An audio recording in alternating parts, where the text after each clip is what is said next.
true life, and music history. The Ants Human Stars podcast with your hosts, Caleb and Digo. Are you ready? Steady. Go.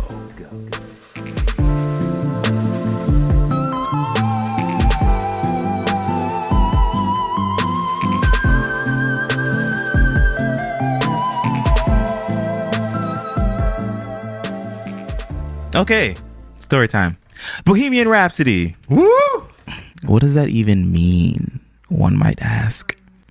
Those two words are just two of many the average person might not be able to define without a dictionary when listening to the almost 6-minute composition by Queen. Scaramouche is a stock character from the Italian clown tradition Commedia dell'arte. I don't know if I pronounced that right. Dell'arte. He's a fool, but adept at getting himself out of trouble. This is Scaramouche? Scaramouche, yes. A fandango is a Spanish flamenco dance. Is an app. Is Fandango is on my phone. Also, known in 2019 as an app. Galileo was a Florentine astronomer, and the inclusion of that word may be a nod to band member and noted stargazer Brian May, who later on, after being in the band Queen, went on to earn a PhD in astrophysics. What the fuck? Seriously. You can do all kinds of things, kids. You don't have to stick to one thing. Figaro is, of course, taken from the Rossini's opera, The Barber of Seville. Bismillah means in the name of Allah and is the first word in the Quran. But before we go any further, let's just start with those two title words. Bohemian, along with the meaning a native or inhabitant of Bohemia, also means a person as an artist or writer who lives and acts free of regard for conventional rules and practices. And rhapsody is defined as an instrumental composition, irregular in form and suggestive of improvisation. Also, an ecstatic expression of feeling or enthusiasm. Enthusiasm and ecstatic feelings are certainly words that probably sum up this one-of-a-kind song written entirely by Freddie Mercury.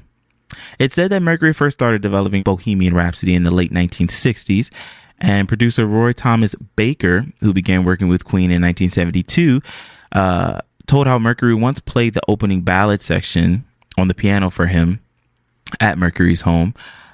He's saying, quote, he played the beginning on the piano, then stopped and said, and this is where the opera section comes in. And then we went out to eat dinner. Guitarist Brian May said oh my gosh, I cannot speak to tonight. Okay. Why don't you just sing the song first? Right. Mama just killed a man. Guitarist Brian May said that the band thought that Mercury's blueprint for the song was, quote, intriguing and original and worthy of work. And also, according to May, much of Queen's material was written in the studio, but this song, quote, was all in Freddie's mind before they even started. So Mercury had told his bandmates that he believed he had enough material for about 3 songs, but was thinking about blending all the lyrics together into one long extravaganza. That's basically what kind of sounds like. Not in a bad way, but like... Yeah. It's literally like I remember as a kid, I would hear, because my dad would listen to Oldies 100 on and sometimes I would, I'd catch that song. It's such a long song, and I'd be catching different parts, and I thought it was different songs until one day, the whole track, and I was like, that's all one song? What? Yeah. So yeah, the final almost 6-minute mini rock opera became the band's defining song. Roy Thomas Baker is also quoted as saying, nobody really knew how it was going to sound as a whole 6-minute song until it was put together. I was standing at the back of the control room, and you just knew that you were listening for the first time to a big page in history. Something inside me told me that this was a red letter day, and it really was. They started recording the song on August 24th, 1975 at the famous Rockfield Studios in Monmouth, Wales. The song begins with the famous a cappella intro, "Is this the real life?" Before embracing everything from glam metal rock to opera. A week was devoted to the operatic interlude, for which Mercury had melodically written out all the harmony parts. And then for the big choral part, the group layered 160 tracks of vocal overdubs.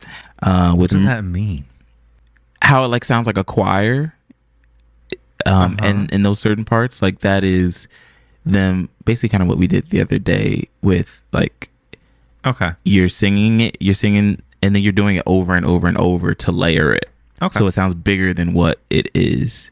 Mm-hmm. Than if, you know, it was just three people doing harmony. That just sounds like, oh, it's a nice little cute trio. But, but yeah, because they had, you know, there's like operatic parts in this and yeah, they were doing so much to make it seem like it was more than just technically it's only three singers on this. Like, that's true. For a long time, I thought Bohemian Rhapsody was this huge band of people. No, that's the thing. They didn't bring in any choir or anything. Like, no, this was all just the three of them, with tons and tons of overdubs.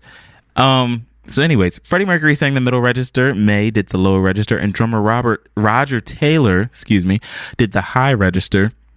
And John Deacon, he played bass guitar on the track, but he didn't sing. Mercury, May, and Taylor reportedly sang their vocal parts continually for 10 to 12 hours a day. And the entire piece took just under a month to record. Yeah. The record company originally didn't want to put out the single, citing that the 5 minute and 55-second runtime was too long and saying that it would never be a hit. Don't listen to anybody who's going to negatively put you down. Exactly. If you believe in something, go for it. This is what we're doing right now. Exactly. I mean, granted, we don't have that many. We don't really have anybody negative. No. Everybody's like, yeah, exactly. Can't wait to hear it. But the band was adamant and persistent about putting out the song as a single. So again, according to the producer, Roy Baker, he and the band bypassed this corporate decision by playing the song for Capitol Radio DJ Kenny Everett. And he was also really good friends with Freddie Mercury. So they brought him the song. He teased listeners by playing only parts of the song. But then the audience demand intensified after he played the full song on his show 14 times in 2 days. This is like over a weekend. I guess I gave it to him like on a Friday or something, and he played it 14 times in 2 days, and tons and tons of fans like went crazy. And that following Monday, they went to all the record stores trying to buy them, and the record stores were like, "Whoa, it's not even out yet." That same weekend, Paul Drew, who ran the RKO General station, we literally have not produced the vinyl thing, put it into a package and shipped it out to the stores where you physically pick it out and take it back home, put it on the such difference in times. Yeah. But that's also because they did that because the record company didn't want to put out a single. So that was their way of like, you hear the fact that exactly. It's like, and it's not out yet. What the fuck? Yeah. Like, Yeah. Can you put it out like tomorrow? You know? Yeah. I'll download it. But all that also sucks because nothing, there's no anticipation for anything anymore. It's just kind of like, oh, it's coming out, or it'll be out, or now people just put out stuff like without telling you. There's no build up. Even with like TV shows, like there's no more like, man, the season finale's coming on Friday night, like let's have a watch party. They didn't call them watch parties, but it was like you either got together with your family, you got together with your friends. So that same weekend that Everett had played the song 14 times in 2 days, Paul Drew, who he was the head of RKO General stations in the United States, and RKO General is just a broadcasting company. He heard the track on Everett's show, and he managed to get a copy, and then he started playing it in the States, which then forced Queen's US label, which was Elektra, to kind of like get behind it and like, oh, well, we need to play this here. So the song was officially released on October 31st, 1975. On Halloween? What? Halloween is cool. That was shout out to Halloween Town, Disney Channel, anybody. Now back to Queen. So yeah, the single was released on October 31st, 1975. And then like the month after, they put out a video for Bohemian Rhapsody, and it was a really big deal because this is like 7 years before MTV even debuted. Yeah, way back. It was a big thing to have this video, and the video was really iconic. They sent it to Top of the Pops, which was like a UK show at the time that was like pretty big and really helped break records and break bands and stuff. So the song went to number 1 in the UK for 9 consecutive weeks, which is a record at the time. And it also went to number 9 on the Billboard Hot 100 here in the US, and that was the band's first top 10 hit. To this day, it's the only song to have topped the UK charts twice at Christmas. So, listeners, just look that up. I don't know. The UK has some kind of like Christmas chart thing.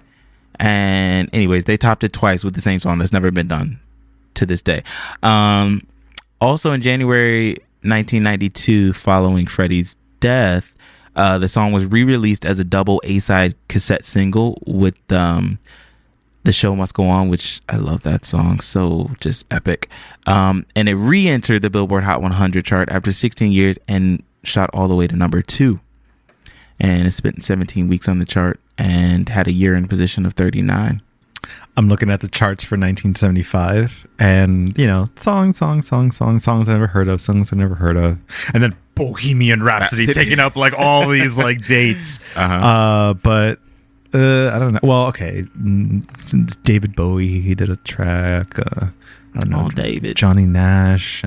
Johnny Nash. I don't know. I thought that was. I'm actually thinking of. I bet I probably know the people on that list, and you're just like, you don't know. Ooh, Donna Summer's on there. There's no black people. This is a 1975 British. Okay. And there's just no black people. I don't think so. Well, Elton John is on. I'm not saying he's definitely not black. He's not black. I was like, oh, there's finally somebody I recognize. Blanco as it gets. Yeah. Anyway. Oh, and Tom Jones, Rod Stewart, all white people, all white. Pink Floyd. Wish You Were Here. Oh, interesting. By Chicago? No, Wish You Were Here. Pink Floyd. Oh. October 4th. So Wish You Were Here, Pink Floyd, October 4th, 1975. And then later that month, Bohemian Rhapsody. Yeah. Girl, these were good times for rock music, like was just blowing up. And then I'd say a lot of people, I get, this is why people would say that once the 80s hit, rock and roll was dead. That's what people say who grew up in that era and understand that. Or believe that that's like, what pop really came in big. Right. So this was still times where remember the 24 analog, they were having to you had to be a real skilled audio engineer to get all this out. Well, not only that, just the fact that like this song today could be done probably like all within a week. A day. Like, I mean, if you had all the pieces, ideas, record, boom, out. But the fact that like, again, which I think I like said, Freddie had all this in his head. Like nobody really knew. They didn't know what they were doing until at the end, and then it was like, oh, now we see the picture. But like he was the only one who had the picture, and was just like, well, this is going here, and everybody just kind of like following, like, oh, okay. Apparently, the guitar riff in the song, Freddie was playing that on the piano, and then Robert May just like followed. Yeah. So he was like, yeah, he was doing that on the. Yeah, he said he was doing that on the piano. He actually said that he didn't think. Freddie never thought he was a good piano player, but Robert was he thought he was amazing. Hear that in a very slow piano. Yeah, no. Apparently, Robert said he played piano like people play drums, which totally makes sense. Like I can see him like really just hammering out. No, I'm sure he did, but I'm picturing right now like a Christmas special, like. Anyway, yeah, I'm sure it was like this, man. But you gotta, with the guitar, and he was following along while he was like on the piano. Well, I think like he probably played it for him a couple times, and then he figured out like, okay, well these are the notes on the guitar, and then he was good to go. But that came from Freddie. So it was it's such a feat at that time because of how much work had to go into making this, whereas today it'd be easy, very simple. And then again, the fact that this all came from pretty much one guy's head, it was all Freddie's and what he had concocted and put together. And I think it's beautiful that he was able to get that out. Sometimes I literally get like depressed thinking like, I know how I want things to sound in my head, but like, how do I get you to understand what I'm hearing, or you to hear what I'm hearing? But it's also very impressive to have. I mean, so as you were saying earlier, like how they could be. How maybe he was thinking that it was going to be different tracks, or something like that. But anyway, he had like what seemed like different pieces of different songs, and then just put and it all how together. he put them together, but it doesn't sound like they don't belong. Yeah. It is a journey through it, and when you're getting to the end, you're like, yes, it's like this. It feels operatic. Yeah. In 2004, the song was inducted into the Grammy Hall of Fame, and Mercury's vocal performance was named by the readers of Rolling Magazine as the best in rock history. I must say, he has like an amazing voice, and I really didn't like get into Queen really until this past year. And yeah, Freddie had an amazing voice. He also, I heard that he didn't want to get his teeth fixed because he was scared it was going to affect his quality voice. of music, his voice, and how he sang. Right, exactly. Which I'm glad he didn't, because I'm all for like, stop fixing stuff on your face, people. Like, just be you, okay? You are. That's something we have to talk about too. But anyways, for another day, another time. Bohemian Rhapsody is the third best-selling single of all time in the UK, and in December 2018, it was officially proclaimed the world's most streamed song of the 20th century, passing 1.6 billion listens globally across all major streaming services. Which is a huge feat, because there are no other tracks released in the 20th century that have reached 900 million plays on Spotify as of right now. Going back to listening to the song with my dad in the car, I also was like, how is this track from your generation? Because this sounds fresh. Yeah. It sounds fresh all the time. I mean, you can tell it was recorded in a previous time. Maybe not if you were listening to like the authentic vinyl replay, but it sounds so what's the word? Timeless. Timeless, and like I was just like, Dad, what? This is not an oldie. This is just this song that can be played and be enjoyed any age. And see, but in songs like that, I believe what makes a song timeless is when he clearly wasn't writing that to go along with whatever was the hit on the radio, whatever the sound was. Right. He was writing like, I like this, I think it's going to be amazing, and let's just do it. And I think the songs that, you know, we call timeless, or the albums or whatever, across all genres, I think you find that, it's when people, they don't sound like, just what was typically being played on the radio at the time. You know, the artists or the producer or whatever were just making music that they were like, we really like this and think it's just good. Also, on July 21st of this year, 2019, the video surpassed 1 billion streams on YouTube, which is also a really big thing. Again, considering that this song came out in the 70s, and most of the songs with a billion streams on YouTube are all like new, like Katy Perry and Rihanna and stuff.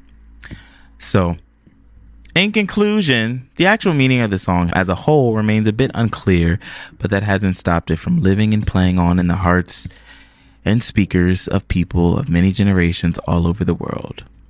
But I think it's best to think of it how Freddie himself described it.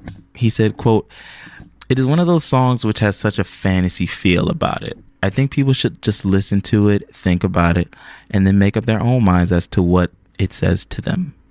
Which, as a whole, was a really good movie, but there was a lot of... I heard that. That's why I didn't... There was a lot of stuff that's like, that wasn't true. And they kind of made Freddie out to seem like the crazy one who's only one on drugs when they were all doing drugs back then. Anyways, or like he was the one who's splitting up the band. If you do drugs, that's who you are. Getting back to the alcohol. If you drink alcohol all the time, are you a person who drinks alcohol? You do drugs once. You are they find the dead body and there's some drugs in the system. Drug addict was found. It's just that shouldn't have been included. I mean, at least not. I haven't seen the movie, but if it is in the foreground, No. Oh yeah, it was like, you know, there's always talking. Yeah, like him at the parties. Also, they tried to make it seem like he broke up the band because he wanted to go solo. For those of you who don't know, Robert May put out a whole solo album before Freddie had even started work on his solo album. So again, if you know, like me, I went into the movie, I don't know about Queen. Yeah, it made Freddie. It made him out to seem like, oh, he was great. He was this awesome guy, super talented, but at the same time, it was just like, oh, he was so troubled, and everybody else had their life together. Why couldn't Freddie? And it was like, no, they were all a hot mess, and Freddie didn't break up. Yeah, so I didn't like that, and I think it would be a lot different if Freddie was still here. I also, that was kind of the same thing with TLC when they put out their movie. They made Lisa seem like the one who was, you know, she's always drinking and always partying, and it was just like, yeah, we're all doing that, like.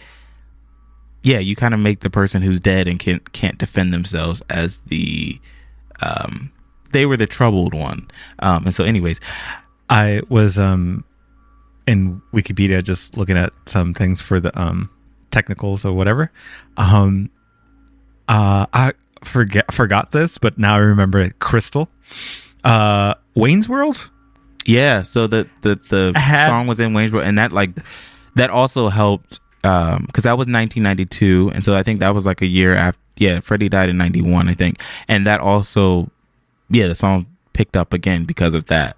And so there's a scene in Wayne's World. They're doing the scene and the song, and according to Wikipedia, Mike Myers fought to have that in the movie and the whole track in there, because the director was like, I don't want to do a whole fucking scene with this thing, and it was like, no, we're doing the whole scene, and the whole song is being played in this movie, and we're gonna do it. Well, they did it, and then they released a new Queen video, but they spliced in some of the Wayne's World footage, you know, so it was like Queen and Wayne's World, and then people were like up in arms, like, be like, they said, you whizzed on a Picasso, you know, that's what they were saying. They were like, oh my God, whatever. But the band replied, thank you for using our song. And Myers, who was astonished, said, thank you for even letting me touch the hem of your garments. Respect. I was watching an interview with Freddie, and he was saying how, because they were like asking him, like, you know, does he feel pressure to write maybe like songs that are more political or would have like a serious meaning, and he was saying how he wants his music to just kind of take you away, to just, you know, get out of wherever they are or whatnot. And he was like, you know, I'm not a John Lennon or Stevie Wonder. And anyways, I can appreciate that, because sometimes I like artists to, like, no, you need to like talk about something, like you have this big platform, but I can respect, you know, somebody who's saying like, I'm making music to kind of just take you away from all this heavy stuff and just enjoy. I also like that it's not, oh, let's go party on a Friday night, because I don't like that. God, that doesn't take me away. That's just so stupid. many of those. Yeah, and there's too many of those. So when Robert May was asked about, you know, the meaning of the song, he's quoted as saying, Freddie was a very complex person, flippant and funny on the surface, but he concealed insecurities and problems in squaring up his life with his childhood. He never explained the lyrics, but I think he put a lot of himself into that song. Anyways, that was another music history time. Music history. Music history. Music history. Music history. Thanks for listening to the Ants Human Stars podcast with Caleb and Digo. Stay connected and get updates about new episodes by visiting our website, antshumanstars.com, and by subscribing wherever you listen to podcasts. If you enjoyed this podcast, please leave us a positive rating and review, and share about us with your community on social media. Thanks, y'all. We really appreciate it.